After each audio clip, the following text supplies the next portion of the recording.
"This is the moment to defend our mother the Church," said the Pope, in remarks unlikely to mollify critics who say he has failed to recognize the hierarchy's responsibility for the abuse crisis.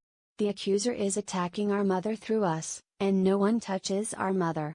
The gathering of more than 250 bishops was dedicated to the topic of youth, exploring how the Church can better engage young Catholics and help them find roles in the Church, whether as priests, nuns or lay members. In a twist on the usual protocol at such gatherings, more than 30 lay Catholics below the age of 30 years attended the sessions, where they enlivened the atmosphere by clapping and cheering during some of the speeches. A published agenda for the meeting made only passing reference to sex abuse, but after months of scandals in the US, Latin America and Australia, and the claim by a former Vatican diplomat that Pope Francis himself had ignored sexual misconduct by a US cardinal, the subject inevitably loomed over the proceedings. Bishops frequently addressed clerical sex abuse during the first week of the month-long synod, Archbishop Eamon Martin of Ireland told reporters on Friday.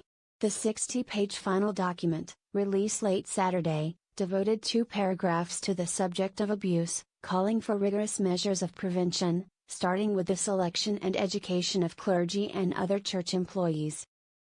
Quoting Pope Francis, the document lays much of the blame for sex abuse on clericalism, or an excessive deference to the Church's hierarchy. The final document is frankly inadequate and disappointing on the abuse matter, Archbishop Charles Chaput of Philadelphia, a member of the council that organized the synod, said in an email. "There's very little sense of heartfelt apology in the text." The Archbishop, who had previously called on the Pope to cancel the gathering because of the sex abuse crisis, said Saturday that church leaders outside the United States and a few other countries dealing with the problem clearly don't understand its scope and gravity. Some bishops from the developing world objected that their peers from Western countries were overemphasizing sex abuse at the synod.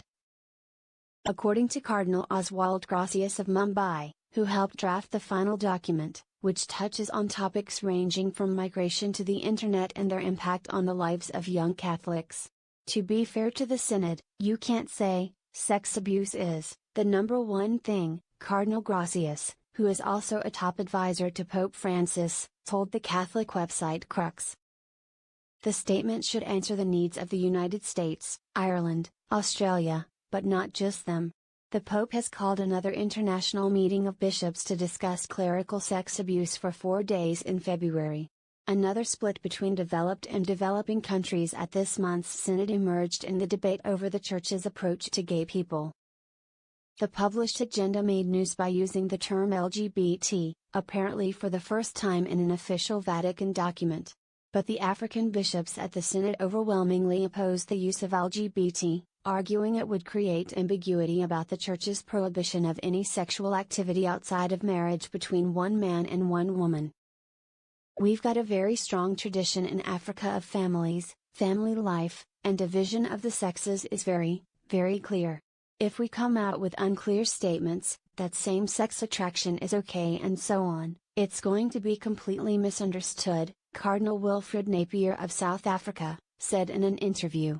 The term LGBT doesn't appear in the final document, which denounces any discrimination and violence on the basis of sex and encourages accompaniment in the faith of homosexual persons.